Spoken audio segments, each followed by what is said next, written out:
วางใจแล้วเปลี่ยนเข้ามาเลยโอ้โห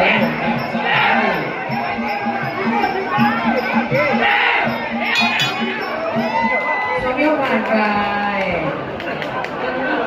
เราจะมาต่อนี่เลยอีกนะอยู่ต่อไปก็ไปรอไปเตรียมน้องใหม่เสือกับตันลงตัวที่ 6,000 นะคะพูดต่อไปขอบคุณครับ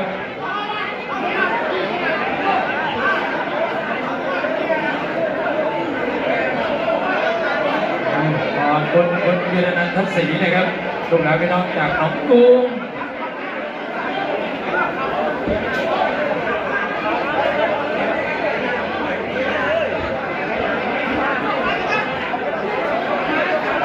ถือว่าเป็นอีกทีนะคะ